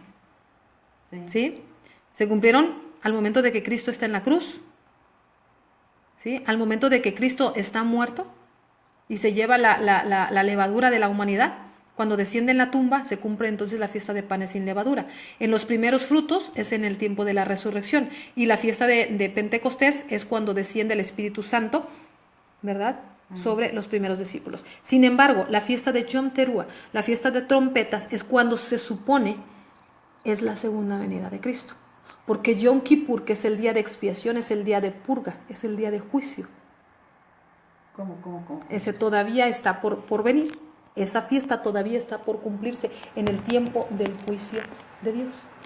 Y para allá vamos a entrar. En la fiesta de Sukkot, que también falta su cumplimiento, que asegura más que nada lo que es el tiempo de cuando Cristo esté durante el milenio. Ese es el tiempo del cumplimiento de esta fiesta. Proféticamente es cuando Cristo nació en la tierra, en la fiesta de Sukkot. En el primer día de la fiesta de Sukkot es cuando Cristo viene a la tierra, no el 25 de diciembre, y eso usted lo encuentra en la enseñanza que ya hemos subido al muro, que se llama el calendario de Dios. Ok, muy bien, entonces, ¿qué acontecimientos decíamos, sucedieron entonces como cumplimiento, ya los mencionamos, ¿no? Muy bien, entonces la única fiesta que no se puede calcular en un día numérico, que es la única fiesta que comienza en luna nueva, acontece en el primer día de un mes del calendario lunar. Esa es la fiesta de Yom Teruah, y esa es la fiesta que se le llama también la fiesta oculta. Saludamos a nuestro amigo hermano, bendiciones Paquito, en Ciudad de México, DF, gracias por estar conectado, comparte por favor, gracias. Primera Tesalonicenses 4:16 dice: porque el Señor mismo con voz de mando, con voz de arcángel y con trompeta de Dios descenderá del cielo, y los muertos en Cristo resucitarán primero. Otros textos apoyando la pretribulación son 2 Tesalonicenses 2:4, donde dice: el cual se opone y se levanta contra todo lo que se llama Dios o es objeto de culto, tanto que se sienta en el templo de Dios, tanto que se sienta, dice, en el templo de Dios como Dios, haciéndose pasar por Dios. ¿No os acordáis que cuando yo estaba todavía con vosotros os decía esto? Y ahora vosotros sabéis lo que lo detiene, a fin de que a su debido tiempo se manifieste, porque ya está en acción el misterio de la iniquidad o de la no Torah. Eso significa el misterio de la iniquidad, el ser quitada la ley. No, dice, solo hay que quien al presente lo detiene, dice Tesalonicenses, hasta que a su vez se ha quitado del medio. ¿De qué estamos hablando aquí? ¿Qué están diciendo estos versículos? Okay. Estos versículos apoyan a lo que mucha gente conoce como la pretribulación, porque te dicen, mira, si habla aquí del anticristo y el que detiene su operación es el mismo Espíritu Santo, y él será quitado. Y si el Espíritu Santo mora dentro de mí, entonces, para cuando esto suceda, de que Él será quitado de en medio, pues yo ya no estaré aquí cuando esto suceda.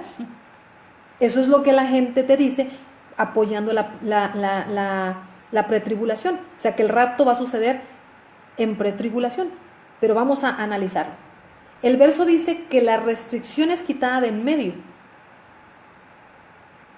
¿Sí? Eso es lo que dice. Aquí el Espíritu Santo está actuando en sí como un policía. ¿Qué está sucediendo aquí? ¿Qué vemos en este versículo? Nosotros vemos que la operación del infierno, de las tinieblas, del anticristo, no se lleva a cabo porque hay una razón. Hay alguien que le estorba, hay alguien que es como un policía y que está en medio, está deteniendo la operación. Por eso es el Espíritu Santo. Pero el Espíritu Santo es una restricción que tiene puesta. ¿Ok? Cuando el policía se quita del medio, el preso sale. No significa que el policía es llevado de la tierra. O sea, yo estoy en medio y estoy conteniendo algo, deteniendo, estorbando, obstaculizando. Estoy en el en medio. Detengo que algo pueda pasar. Cuando te quitas, eso que estaba imposibilitado a pasar, pasa. No quiere decir que tú eres llevado. Quiere decir que lo que no podía pasar empieza a suceder. Son dos cosas completamente diferentes. Y una analogía de esto podemos hacerlo con el capítulo 10 de Daniel. ¿Qué dice el capítulo 10 de Daniel? Este es un gran ejemplo. Cuando Gabriel le dice a Daniel, mira, a mí me enviaron a darte respuesta. O sea, está Daniel aquí intercediendo, está Daniel orando, está Daniel ayunando. Dice, yo dispuse mi corazón a entender el tiempo de la salida de la esclavitud de Egipto. Entonces dice Daniel, yo me dispongo a partir de este momento a entender. Entonces cuando eso sucede, ¡pum!, le mandan la respuesta, ¿sí? Con el ángel Gabriel. Pero ¿qué le dice Gabriel? Mira, te enviaron la respuesta desde el primer día que tú entraste en oración. Pero se me puso en medio el príncipe de Persia. Y estuvimos así por 21 días.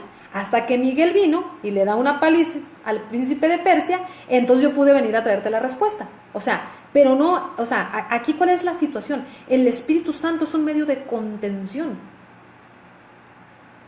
Evita que ciertos acontecimientos sucedan, pero cuando Él es movido, esos acontecimientos empiezan a suceder. No quiere decir que el Espíritu Santo es llevado de la tierra, no es quitado, en la Escritura no dice eso. Ciertamente nosotros somos el templo. Aquí también vamos a ver una parte bien importante. Si hay santos, dice la gente que cree en pretribulación, si hay santos en el Señor en la gran tribulación, entonces el Espíritu Santo todavía va a estar aquí en la tierra. Perdón, esto no es lo que dice la gente de pretribulación. La gente de pretribulación dice, el Espíritu Santo será quitado y junto con la gente que tiene el Espíritu Santo será llevado de la tierra. Pero realmente la Biblia dice que en el tiempo de la gran tribulación habrá santos en la tierra. Y si hay santos en la tierra es porque el Espíritu Santo todavía estará en la tierra. ¿Ok? Puede ser que sea santo, que sea aún más santo. Okay. Romanos 5:9 dice así, pues mucho más dice, estando ya justificados en su sangre, por él seremos salvos de la ira. Y este versículo también lo utilizan. Pero ira es diferente a disciplina o a pruebas. ¿Qué quiero decir aquí? La tribulación es diferente al tiempo de la ira. Tribulación, aflicción, disciplinas es una cosa. Ira es otra cosa. Por ejemplo, yo puedo disciplinar. La ira es enojo, ¿no? Exactamente, la ira es enojo. Yo puedo disciplinar, sancionar a mis hijas, pero jamás voy a descargar mi ira sobre ellas. Eso es diferente cuando tú disciplinas a cuando golpeas con ira. Bueno, no puedes golpear sin ira, ¿sí? Pero es diferente la disciplina o la tribulación a la ira. Sí. Ira, tanto en el hebreo como en el griego, es castigo o sentencia. Y específicamente, bíblicamente hablando, es el día del juicio. La ira de Dios es el juicio, no significa tribulación. Hijo, si la ira de Dios es el juicio, Padre.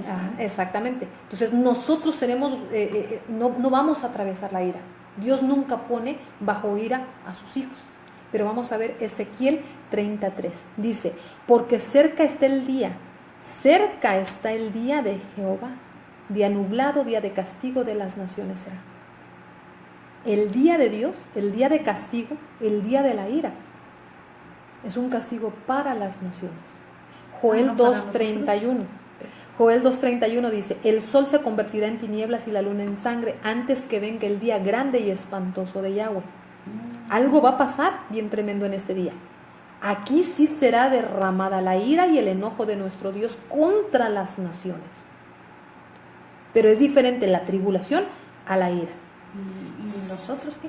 Ok, Segunda Tesalonicenses, ahorita vamos para allá, Segunda Tesalonicenses 2:1, con respecto a la venida de nuestro Señor Yeshua, el Mesías, y nuestra reunión con Él, rogamos, hermanos, que no os dejéis mover fácilmente de vuestro modo de pensar, ni os conturbéis ni por espíritu ni por palabra, ni por carta, como si fuera nuestra, en el sentido de que el día del Señor está cerca.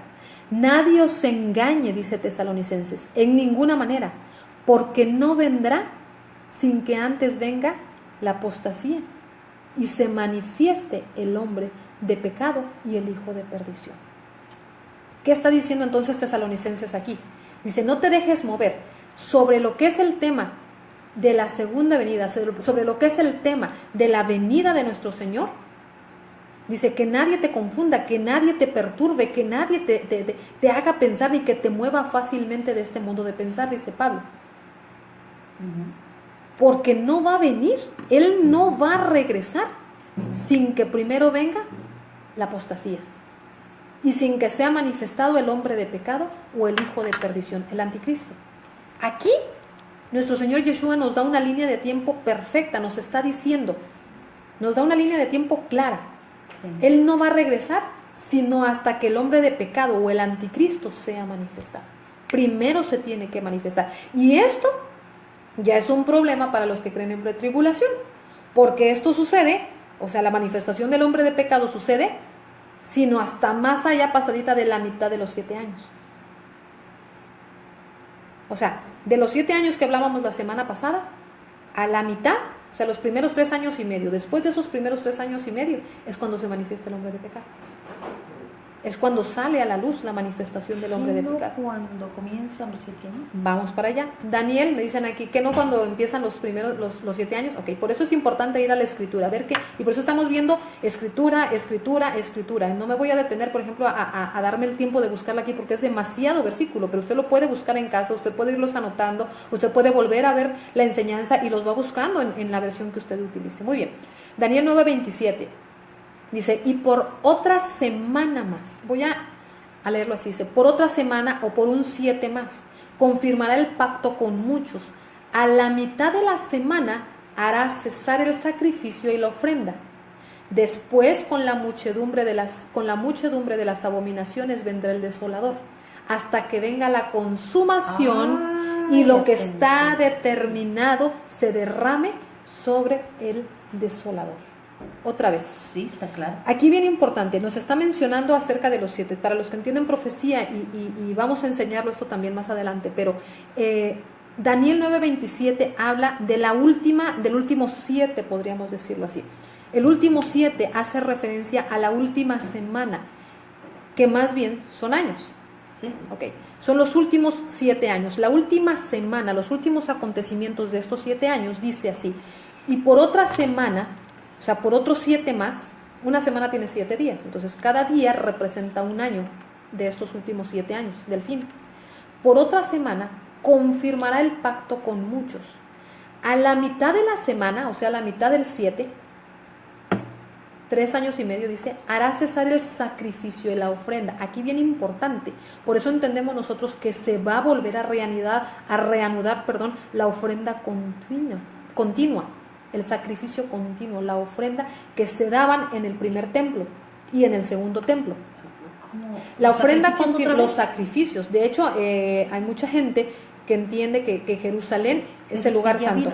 Pero no en Jerusalén. Jerusalén, por eso está, aquí vamos a entrar en cosas que no quiero entrar todavía porque son un poco profundas, ¿no? Pero sí estamos hablando de que la ofrenda continua o el sacrificio continuo, la ofrenda continua habla de un sacrificio que se ofrecía en Jerusalén.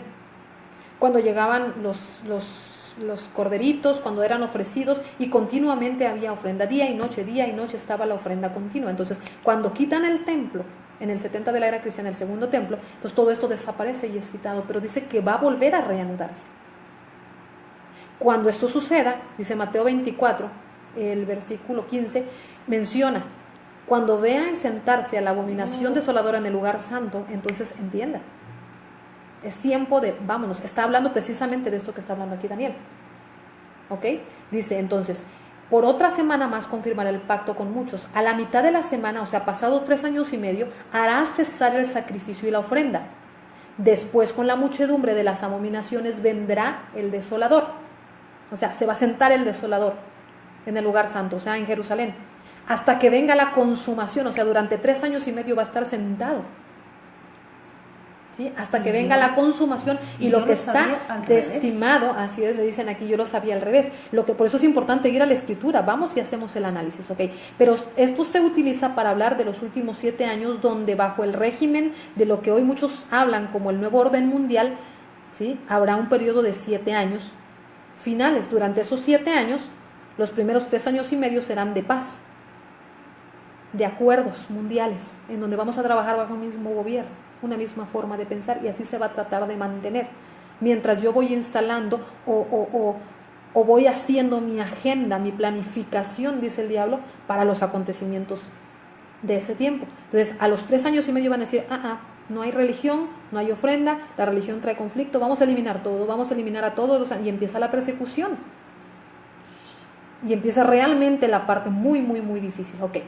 Pero estamos hablando aquí de gente que cree que no vamos a vivir esa persecución. Muy bien. Entonces, durante 3 años y medio habrá paz, y a la mitad va a acontecer lo que está diciendo aquí Daniel. Sí, vamos a vivir por lo que dice el 27, ahorita, el 27 de Daniel. Ahorita es lo que vamos a ver. Porque hay otra justificación de los que creen en pretribulación. Dice, la cual es llamada la abominación, la desolación, y está conectada con 2 Tesalonicenses 2:3, de que no pasará el fin hasta que este momento ocurra. Ya habíamos leído 2 Tesalonicenses 2:3, lo leímos primero. ¿Sí?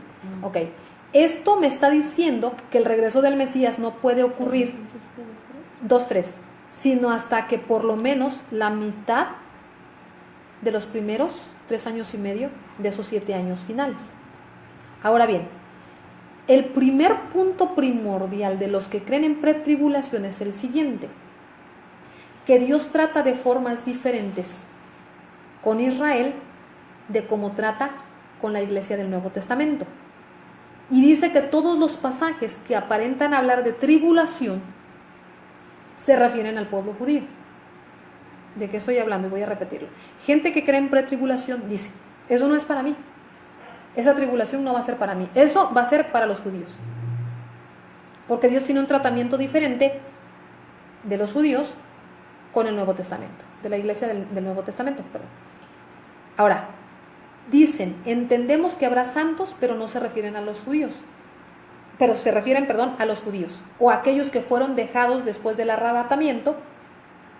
O sea, la gente que cree en pretribulación, dijimos, es gente que cree que antes de empezar los 7 años van a ser llevados. Y dicen, nosotros vamos a ser llevados y hay mucha gente que va a quedar en la tierra. Que cuando empiecen a ver todos estos acontecimientos, o aquellos que no fueron tan limpios o tan santos, que eran pueblo de Dios, pero no fueron lo suficientemente limpios, para ser llevados como iglesia de Cristo, y se quedaron, y aquella gente que se convierta durante esos 7 años, su única manera de salir de esa tribulación va a ser a través de la muerte.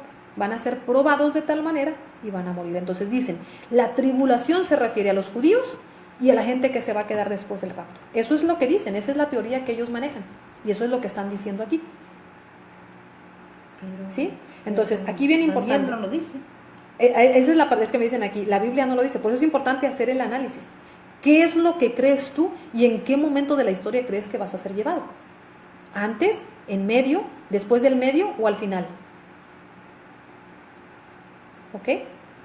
Ahora, aquí algo bien importante que necesito mencionar antes de que se me vaya a pasar, y lo voy a leer tal cual como lo escribí. Dice, esta gente que cree, o hermanos que creen en pretribulación, dicen o entienden que habrá santos, pero que no se refiere a los judíos o a aquellos que fueron dejados en el arrebatamiento, o a aquellos que fueron dejados en el arrebatamiento y se conviertan a Cristo durante el periodo de 7 años. Y como fueron dejados en el rapto, la única manera de que tienen de salir es que durante la gran tribulación ellos pierdan la vida, no negando a Cristo ni accediendo a colocarse la marca de la bestia en la mano o en la frente, como dice Apocalipsis o Revelación. Ok, aquí voy a entrar en algo bien importante. Hablan de un nuevo pacto para los judíos o un nuevo pacto para los gentiles. Dicen, los judíos tenían un pacto, pero los gentiles tenemos otro. El problema es que no existe tal cosa. No existe un pacto para los gentiles. No hay tal cosa en la Biblia. Entonces, la gente que dice, Dios tiene un tratamiento especial con los judíos y otro tratamiento con la iglesia del primer siglo, con la iglesia cristiana, con la iglesia evangélica, o dicen, ellos enseñan una cosa y nosotros enseñamos otra porque hay un pacto diferente, eso no existe en la Biblia. Eso no existe, no hay tal cosa. Entonces, yo quiero hoy hablar a esa gente que dice, es que esto era mi pensamiento, yo entiendo eso. Bien, vamos a Jeremías 31, 33. Vamos a la palabra a ver qué es lo que dice. Jeremías 31, del 31 al 33, dice de la siguiente manera. He aquí, dice Dios, vienen días en los cuales haré un nuevo pacto con la casa de Israel y con la casa de Judá. No como el pacto que hice, dice Dios, con sus padres el día que tomé su mano para sacarlos de la tierra de Egipto, porque ellos invalidaron mi pacto, aunque fui yo un marido para ellos, dice Yahweh. Pero este es el pacto que haré con la casa de Israel, no con los gentiles, ni con las naciones. Este es el pacto que haré con la casa de Israel después de aquellos días, dice Yahweh. Daré mi ley a su mente y la escribiré en su corazón, y yo seré a ellos por Dios y ellos serán mi pueblo. ¿De qué está hablando aquí Dios? O sea, otra vez aquí algo bien, exactamente, dicen, aquí está recuperando Dios, ok, pero no está hablando, dice, ¿sabes qué? Israel, tú ya fuiste desechada, o a los judíos ya fueron jamás está diciendo eso. Dice, yo haré un pacto con la casa de Judá y con la casa de Israel. ¿Quiénes son la casa de Judá y la casa de Israel? Es Israel completamente como las 12 tribus. Recordemos que las 12 tribus fueron separadas en 2 reinos. Cuando Salomón peca, porque dice que él es seducido por sus esposas para introducir abominaciones al templo, dice que él empieza a irse tras otros dioses y permite que sean entrados ídolos en el templo de Dios. Entonces a Salomón le dicen, ¿sabes qué? Hasta aquí, no será más. Le dicen, el reino será quitado de ti, le dicen a Salomón, por lo que has permitido y por lo que has hecho, por la contaminación, le dice a Dios, a la que has llevado a mi pueblo Israel, te voy a quitar el reino. Pero voy a esperar hasta que tu vida termine, le dice a Salomón. Por amor a mi siervo David, todavía vas a terminar tu reinado, pero tus hijos no van a ser reyes. O sea, tus hijos no van a continuar con lo que era Israel como tal, las 12 tribus. Entonces mandan al profeta a decirle esa palabra a Salomón. El reinado va a ser quitado de ti, va a ser partido de ti. Y entonces le dicen al profeta, agarra el manto y rómpelo en 10 pedazos, en 12 pedazos, perdón. Y pondrás 10 pedazos de un lado y 2 pedazos del otro. Proféticamente haciendo ver que eso hicieron con el pueblo de Israel. En donde 2 pedazos son Judá y Benjamín, la casa de Judá, y en los otros 10, que son las otras 10 tribus, se convierten en Israel. Entonces usted lee Reyes y Crónicas, básicamente me parece que es Segunda de Crónicas, usted va a encontrar donde habla acerca de los reyes que hubieron en Israel y en Judá. Pero ¿de dónde viene eso? Precisamente de esta situación, donde viene el partimiento del reino por los pecados y las abominaciones del rey. Entonces cuando Judá es partida, viene una división entre el reino del norte y el reino del sur, la casa de Israel y la casa de Judá. Entonces empiezan a haber reinos en las 2 ciudades. Y a esas 2 son a las que se refiere aquí. Yo digo, dice Dios, dijo Dios, voy a hacer un pacto con la casa de Judá y con la casa de Israel. No como el pacto que hice allá en el monte Sinaí, un pacto que ustedes rompieron y lo echaron por tierra.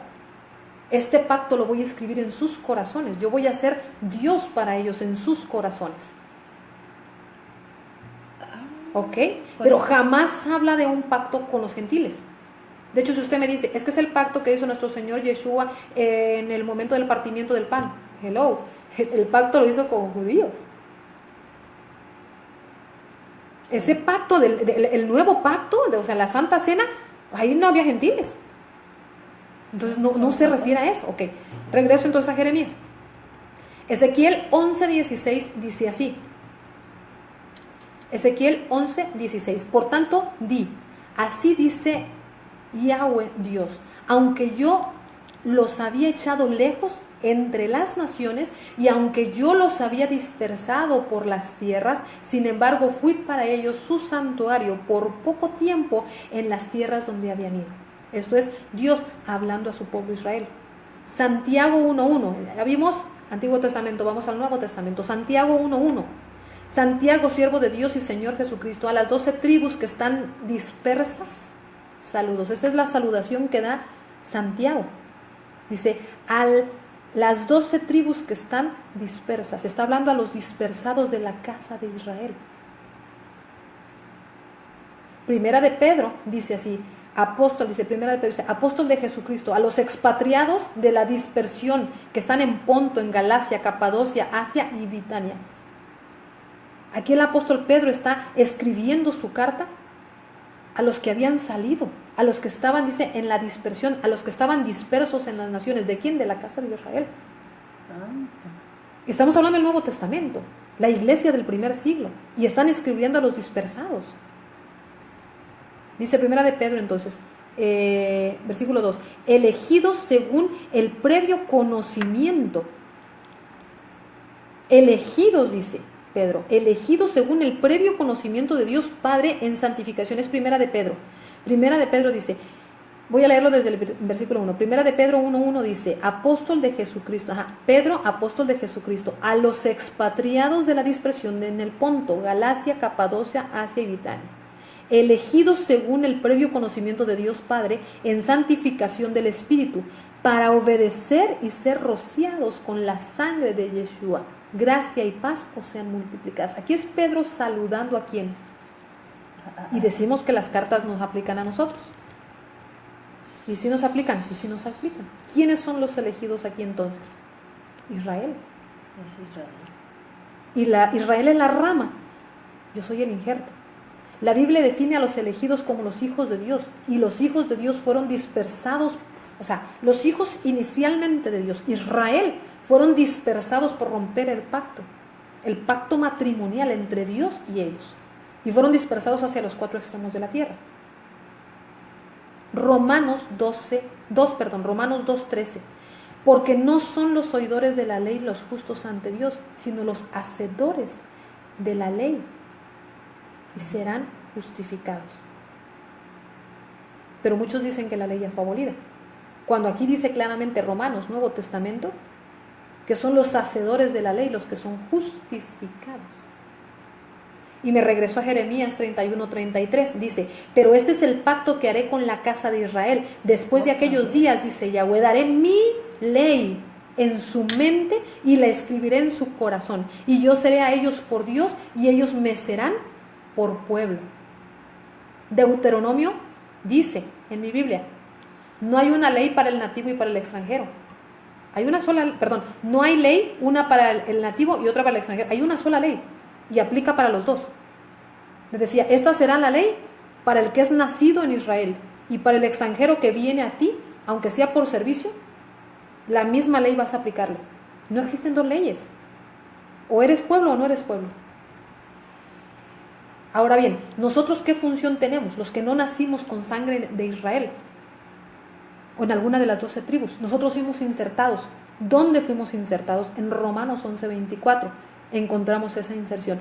Romanos 11:24 dice así, porque si tú fuiste cortado del que por naturaleza es olivo, olivo silvestre, y contra naturaleza fuiste injertado en el buen olivo, cuánto más estos, que son las ramas naturales, serán injertados en su propio olivo.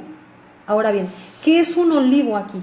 Jeremías 11:16 es el único versículo donde nosotros encontramos, hablando de Israel, lo que significa un olivo frondoso. Dice, hablando de Israel, un olivo frondoso, hermoso en fruto y en forma. Así dice Jeremías 11:16. Dice, hermoso olivo, dice, hermoso en fruto y en forma. Te puso por nombre el Señor. Con ruido de gran estrépito ha prendido fuego en él y sus ramas son inservibles. Y luego sigue hablando acerca de las dos ramas que se quebraron. Ezequiel 37 menciona acerca de estas dos ramas de Israel, que un día van a volver a juntarse en su mano, dice Dios. ¿Por qué? Porque hay una enemistad entre ellos, entre las dos casas. Pero algún día esta separación será derribada. Todo esto lo menciona Efesios capítulo 2 para la gente que le gusta estudiar. Dice, y se van a volver un hombre nuevo. Y no se refiere a judío o gentil, porque la Biblia dice que no hay tal cosa. Lo único que hay es un pueblo. La Biblia llama pueblo de Dios un olivo, y al olivo lo llama Israel. Entonces todo está en Israel, se refiere Todo Israel. está en Israel, todo se refiere a Israel, así es. ¿Somos linaje santo, escogido? Sí. ¿Por naturaleza o por inserción? No hay otro. No hay un pacto para gentiles, eso no existe, tal cosa no existe. Y es incorrecto llamar a gente gentil. Nosotros somos de los gentiles, eso no existe, pues. Entonces, por cuestiones de tiempo vamos a dejar la enseñanza hasta aquí. Hemos entrado en cada uno, en la mayoría de los versículos que cree la gente o los hermanos que creen en pretribulación. La próxima semana vamos a ir en las otras 3 corrientes de pensamiento y con eso vamos a finalizar la enseñanza de lo que es el rapto, pero yo espero que le haya abundado en el conocimiento, que le haya servido. Yo sé que fueron muchísimos versículos los que vimos el día de hoy, pero yo lo animo a que usted los escudriñe, que los analice, que se meta profundamente en estos versículos para que usted vea realmente. ¿Por qué? Porque aquí es la parte importante. Si realmente yo voy a ser retirado de la tierra antes de la tribulación, pues no tiene caso, ¿verdad?, prepararnos más que para ser llevados como iglesia. Pero si realmente aún como iglesia mi fe va a ser puesta a prueba, y recordemos que la fe trae paciencia o desarrolla paciencia, si realmente yo voy a estar en ese tiempo, sería importante prepararme. Gracias, Rachi, me dicen que le sigamos, pero por cuestiones de tiempo y sobre todo porque hay gente en el sur que nos está viendo, ¿verdad? Allá ya son casi las 12 de la noche. Entonces vamos a terminar. La próxima semana estaremos concluyendo la enseñanza acerca de las 4 corrientes de pensamiento acerca del rapto, ¿verdad? Para los que creen en pretribulación, los que creen en media tribulación, en pre-ira y en post-tribulación. La próxima semana estaremos terminando esta enseñanza ya para concluirla. Espero que haya sido de bendición a ustedes. Saludamos a nuestros hermanos, ¿verdad?, que se están conectando. Lina, Vivek, Paredes Ramos, saludos hasta Ciudad de México, bendiciones hermana, gracias. A Rachi Páez, nuestra hermana que es de origen, ¿verdad?, de Israel también. Paco, bendiciones a Ciudad de México. Me dicen por ahí hay alguna falla, pero ya casi estamos terminando. Esperamos que haya sido de mucha bendición. Esta noche yo quiero orar por la vida de usted, porque si en su vida, ¿verdad?, usted en algún momento había deseado salir de la tribulación, que usted no fuera puesto en tribulación. Hoy, ¿verdad?, la palabra nos enseñó que la tribulación nos fortalece, pasar a través de una tribulación o pasar a través de una prueba, a nosotros lo que nos hace es darnos un empoderamiento. Dios nos entrega un poder especial a través de la prueba, a través de la tribulación. Dios nos hace o nos fortalece. Realmente nos lleva a un fortalecimiento muy distinto, pero no es la tribulación que hemos conocido. Me dice Rachi, yo soy de Judá. No es la tribulación que hemos conocido como esas tribulaciones que vivimos hoy, ¿verdad?, en donde de repente nos vemos expuestos a diferentes pruebas, ¿verdad? Pero no, créame que no es como la tribulación que dice la Biblia que va a suceder en ese tiempo del fin. Entonces yo le animo a que usted se prepare para lo que viene. La próxima semana vamos a ver realmente lo que dice la Biblia sobre cuál es el tiempo de la llevada de la iglesia, cuándo es lo que va a acontecer con versículos bíblicos. Y recuerde, hoy estuvimos viendo o analizando los versículos que utiliza la iglesia que predica la pretribulación, y la idea es analizar, ¿verdad? Usted es libre de escoger cualquiera de las 4 corrientes de pensamiento o alguna otra, pero al final la verdad solamente es una, y la verdad solamente puede hacer una cosa, y es hacerlo libre. Mi bendición para cada hermano que nos está viendo. Saludamos a mi amigo Romeo Altúzar López hasta Comitán, Chiapas. Bendiciones. Muchas gracias por escucharnos, por estar conectado. Un abrazo muy fuerte a toda tu familia y a ti, claro. Vamos a orar entonces por cada persona que nos estuvo escuchando, por cada persona que va a escuchar. Si eres una persona que nos escucha por primera vez y nunca has entregado tu vida al Mesías, a Cristo, yo quiero animarte hoy a través de una oración a que puedas hacer esta acción que te va a trasladar, dice la Biblia, de la oscuridad, ¿verdad?, a su luz admirable. En el nombre de Yeshua HaMashiach yo hablo a cada persona que es nueva, ¿verdad?, que quiere entregar su vida a Cristo. Si estás conectado con nosotros en línea o si vas a escuchar este video después, no importa, ¿verdad? Dios tiene el poder de llegar hasta tu vida y solucionar cualquier tipo de problema, cualquiera que este sea. Entonces, si eres esa persona, yo te pido que hagas conmigo la siguiente oración. Por favor, cierra tus ojos y sígueme en esta oración. Padre Celestial, el Dios de la Biblia, este día yo quiero arrepentirme de todos mis pecados. Recibo a tu Hijo, Yeshua, el Mesías, como mi Rey, como mi Señor. Reconozco que Él murió por mí en la cruz, que fue al infierno y resucitó al 3er día, y hoy está en los cielos. Te pido perdón por cada pecado y te pido que escribas mi nombre en el libro de la vida. Gracias, Señor. Enséñame a caminar en la verdad. Gracias, Padre, por lo que vas a hacer. En el nombre de Cristo. Amén. Si eres una persona que ha dejado de leer la Biblia, si eres una persona que ha dejado de escudriñar la Escritura, yo quiero orar por ti. Yo quiero que el fuego sea encendido de nuevo en tu vida. Si has perdido el primer amor, esta es una de las razones que dice la Biblia, que reprende nuestro amado Yeshua a través de ángeles en el libro de Apocalipsis. Dice, tengo contra ti que has perdido el primer amor. Yo no sé por qué Dios me está poniendo esto en el corazón, pero si eres una de esas personas que nunca has escudriñado la Escritura, que nunca has leído, yo te invito a que veas las enseñanzas que están en el muro. Hay muchos recursos en internet que puedes utilizar para aprender a escudriñar la Escritura. No necesitas mayor cosa que tu tiempo, que la disposición de tu corazón y tu tiempo para aprender. Entonces yo quiero orar por ti esta noche. Por favor, cierra tus ojos.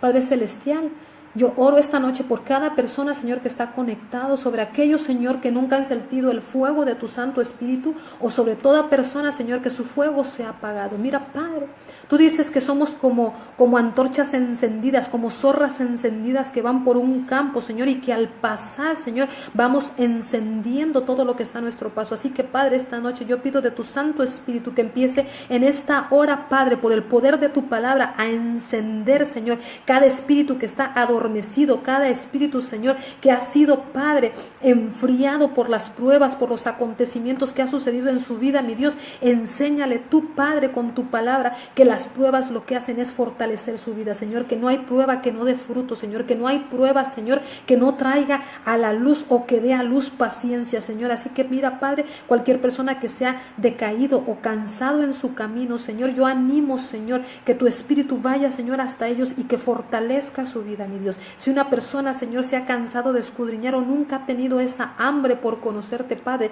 que hoy se encienda, Señor, en ellos el fuego de tu Santo Espíritu y que empiecen a ser inquietados, Padre. No los dejes dormir, Señor, en paz, si no han agarrado tu palabra, si no han leído de tu palabra, Señor, si no han escudriñado. Haznos gente que nos guste entrar a las profundidades tuyas, Señor, ir más profundo. Yo oro por cada familia, Señor, que se ha conectado esta noche, Padre. Yo oro, Padre, por cada persona que sigue conectada, Señor, a pesar de la hora, Señor. Yo oro por cada persona, bendigo sus vidas, quebrantamos toda fuerza del enemigo, todo aquello que se haya levantado, Señor, para quitar la bendición tuya en su vida, Señor, en esta hora, mi Dios amado, se empiezan a quebrantar, a romper los yugos, Señor, que las puertas de contención del infierno que han impedido bendición sobre tu pueblo, la bendición de paz, la bendición, Señor, de tu palabra, la bendición del conocimiento, mi Dios, en esta hora, Señor, empiecen a hacerse hacia atrás, Señor, la nube de tinieblas, Señor, que está sobre aquellos lugares, Padre, los lugares, Señor, que están gobernados por los poderes espirituales de tinieblas, Padre, que tu Santo Espíritu empiece a entrar ahora, Señor, en esos lugares y que empiece, Señor, a brillar la luz de tu evangelio. Gracias, Padre, por cada persona, Señor. Amo en Cristo a todos los que están conectados. Yo te bendigo. Si tienes alguna necesidad en especial, vamos a orar por cada uno. Así que ponlo, ¿verdad? En esta enseñanza, ponlo al final. Y recuerda, el día de hoy, por la noche o mañana, vamos a estar subiendo toda la información, todos los versículos y los recursos que estuvimos utilizando, vamos a estarlos poniendo, ¿verdad? Entonces, para que tú puedas ser bendecido con esta enseñanza también. Gracias por haber estado conectados esta noche, ¿verdad? Entonces, vamos a finalizar, ¿verdad? Gracias por haber estado esta noche conectados. Bendiciones a todos, por favor.